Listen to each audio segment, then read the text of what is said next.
If you know you have this red line and you are in Germany, pay attention to this video.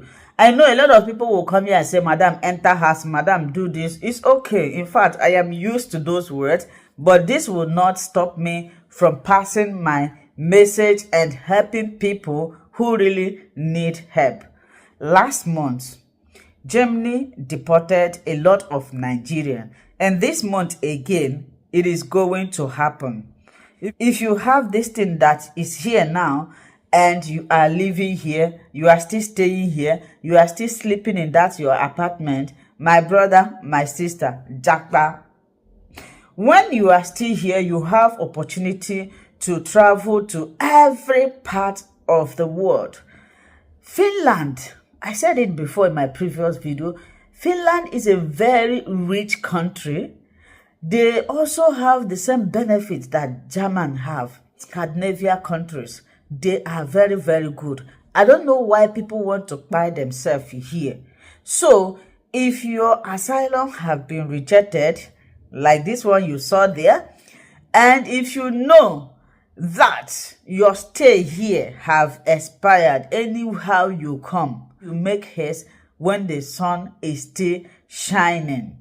This month, the dates have not been officially released. This month, they are going to pake our Nigerians and Ghana back. I don't know if I'm making sense.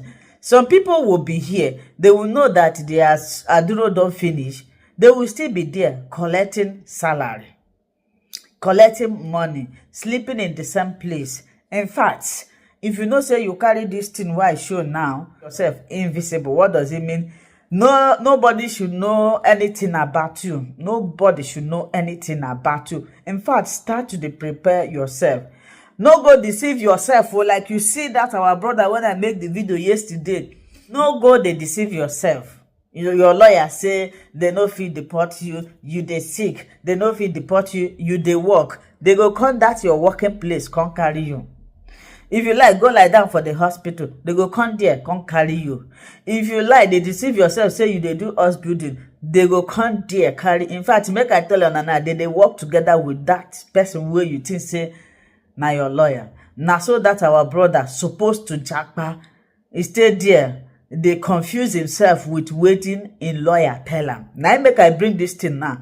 They go still pack another people. This reminds me, if you are in Germany, you have German citizenship, please make sure you come out to vote. Go and exercise your franchise. This particular election is very, very important to everybody living here in Germany. Do not say, oh, I don't want to go, I don't understand. Please, your vote will count. Your vote can make somebody to win. Your vote can also make somebody to lose. Please come out and vote. Even if you don't want to go there, fill it, submit it. Please, it's very, very important. So, now, I want us to take your time to listen to this video. Let's look at the reaction of this election and the agenda, how they want to, throw away us like crayfish. In fact, sit down. You are going to hear from DW News. I give them credit. And many people that I will be, displaying their program here, I give them credit. Take your time and listen. God bless. The story of a guy that was deported from Germany 2 weeks ago. Before I proceed, if you know you are still under threat of being deported, there is no need to sit down and fold your hands or keep running from one city to another or keep hiding at your brother's place or your sister's place. That will not save you. Remember, this is their country. When you are facing threat of being deported, stop running around. You need to do the needful, which is following their rules and regulation. They have a law, like people that can reverse your deportation. There are only two people that can help you. It's either the church asylum or the hardship commission. These are the two people that you need, because there are lawyers that when they know you are under threat of being deported because you have been integrated, they don't want you to seek church asylum or hardship commission due to the kind of resident permit you will be issued. They want to fight so that you get like integration resident permit. But in that case, maybe maybe you are constantly threatened that they will deport you. You already know, you are seeing the red flag. You need to ignore your lawyers and do the needful. You just need to apply for hardship or church asylum. You know, you don't need a lawyer to apply for church asylum or hardship commission. So they want to do the one that you pay them and they apply for you, like integration resident permit. That one, your lawyer has 100% right to do that for you. But church asylum or hardship commission, your lawyer does not have that right to do that. So guys, this guy that was deported, according to him, his door was not locked. He didn't lock the door before he went to bed, and he was sleeping around 2 to 3 a.m. in the morning. Then they came about 9 to 10 policemen. You can imagine a doctor was among them because this guy is having a health issues. So according to him, he was facing deportation for many times. Like they wanted to deport him, but due to the help of the lawyers or because of his health problem, they couldn't deport him. But right now, as they came to deport him, they came with a doctor and they came with drugs. Like in case anything happened, they will give him drugs and they asked him not to worry. And you know, they treated him very bad. They have to handcuff him and they took him to the airport. Then he landed in his home country. So guys, if you know you are under threat of being deportation, you know, follow the rules, do the right thing. Don't take a lawyer. You know, when you are under threat of this deportation, there is nothing like lawyer. Just forget about lawyer. Your lawyer cannot reverse anything. The only people that can help you, look for organization, Christian organization, charity organization, your hardship commission, you know, people that will help you. Here in Germany, the opposition Conservative leader says his party will not work with the far right if, as expected, these Conservatives win this month's national elections. The CDU leader, Friedrich Merz, is likely to become Germany's next chancellor. He's being criticised for presenting an anti-immigration motion in Parliament that relied on support from the far-right AfD. Merz, a disgrace. Just one sign outside the party conference, showing how unhappy people are at Germany's likely next leader relying on the far right. We did the right thing, but we got support from some of the wrong colleagues in the German Bundestag. But still, the population, the majority of the German people are behind what we have proposed to limit migration to Germany. Last week, a CDU motion for stricter migration policies passed only with support from the far-right Alternative for Germany. That's planted seeds of distrust among the other parties in Parliament, parties that Friedrich Merz needs to keep on his side for coalition talks after the election. Conservative figures are resolute. They will not work with the far-right. No to any cooperation with the AfD. We will not help the AfD.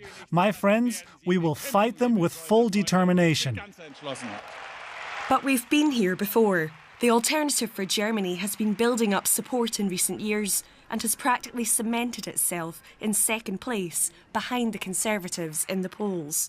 Despite the party breathing down his neck, Friedrich Merz is adamant that he won't change his mind. We will not work with the party that calls itself the Alternative for Germany. We haven't before. We won't in the future. Not ever. This party goes against everything.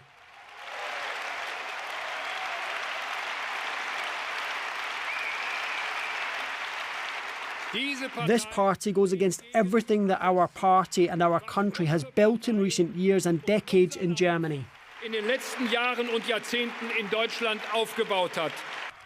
Merz is hoping to win the election by taking a tougher stance on migration, one of the biggest issues in the campaign, with just 3 weeks to go until Germans cast their votes.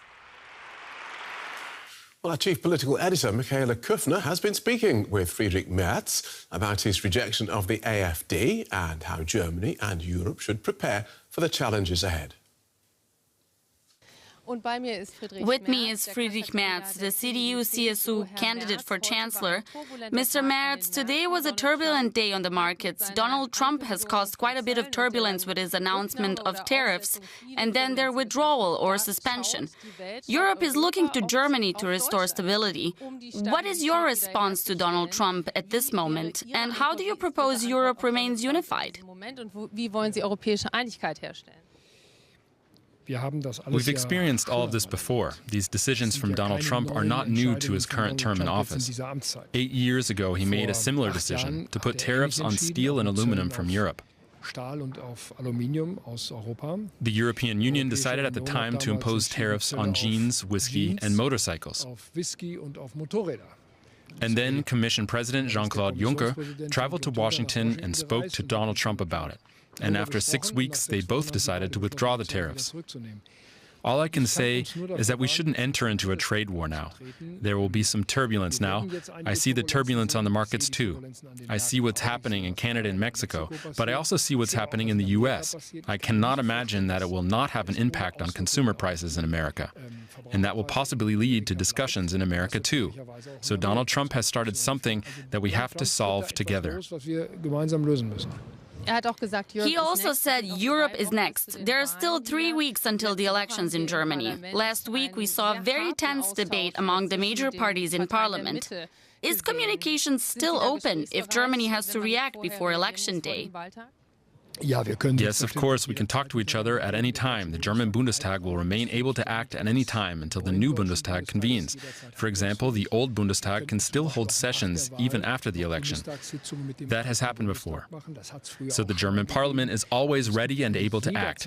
But this is more a matter for the government, and above all for the EU Commission, because trade policy is the business of the European Union, and it's the EU Commission that's responsible for this. However, the EU Commission must try to get the approval of the member states.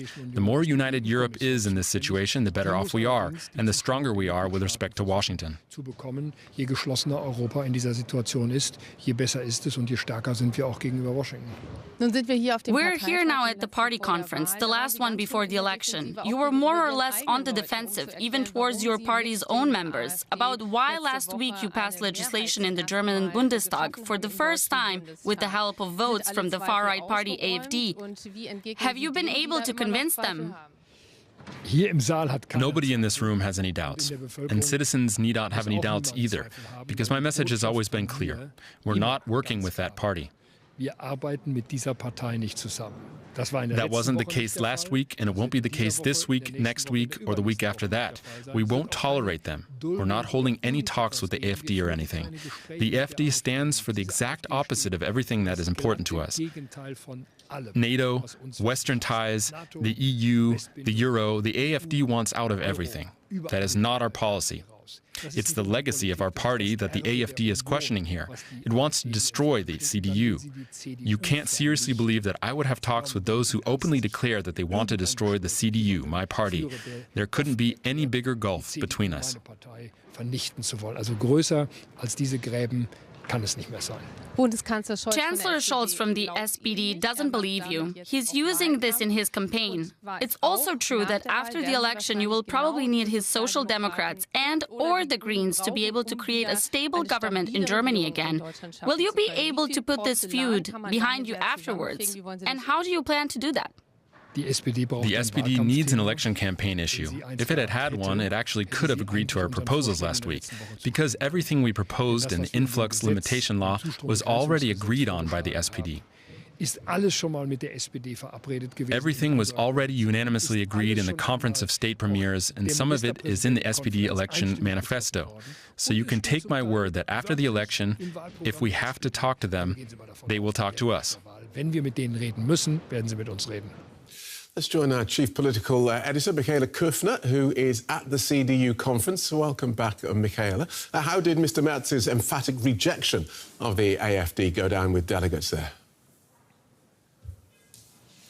Well, that was one of two moments here where he did get standing ovations. But the really interesting thing is that he felt the need to reiterate this time and time again. He's been on the record, and I've lost count of it, how often saying adamantly that he will not cooperate with the far-right AfD after, of course, accepting AfD votes last week to pass and get a majority for a non-binding motion that is anti-migration, that is tough on migration, that would allow for the rejection of migrants at the border. Well, none of this is coming into force, certainly not before he comes into office, before we know whether he gets elected as the next chancellor.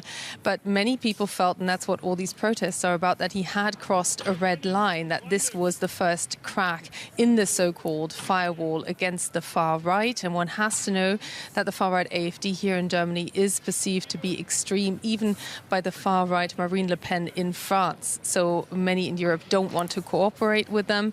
And this is the firewall that Friedrich Merz keeps reiterating, clearly here to his own followers who feel themselves on the defensive when they face the voters on the streets who keep asking them or keep seeking reassurance that, of course, they shouldn't be working with the far-right AfD. OK, let's talk about those protesters. Protests at the weekend and, as you say, protests outside the convention centre today. Will today's rejection of the AfD by Mr Merz be enough to convince those protesters that this is absolutely not on the cards? Well, that's a big question, and we're all waiting with bated breath to see the first meaningful polling. That will take at least another week until we actually see this whole question, these question marks that arose after he accepted those AfD votes last week in Parliament, and the ferocious debate we saw following when that comes through. But these people who went to the streets, some 160,000 yesterday, a very impressive crowd, are unlikely to be Conservative CDU-CSU voters anyway. What he has done, that is for sure, he has energized the Social Democrat and the Green camp, who was somewhat themselves on the offensive on the key issue of the economy. And the feeling also amongst some critics here in the party is, was this really necessary? You were on a pretty safe path with 30% in the polls, strong polling that could have fairly easily carried Friedrich Merz and his party through until the 23rd of February. Instead, he did choose this showdown in Parliament over the very issue of migration. Too early today to tell whether this will cost him more in support than he will gain. But the key date, of course, is the 23rd of February, election day. Thank you, Michaela. Michaela Kufner is our chief political editor. David McAllister is with me. He's the head of the Foreign Affairs Committee of the European Parliament.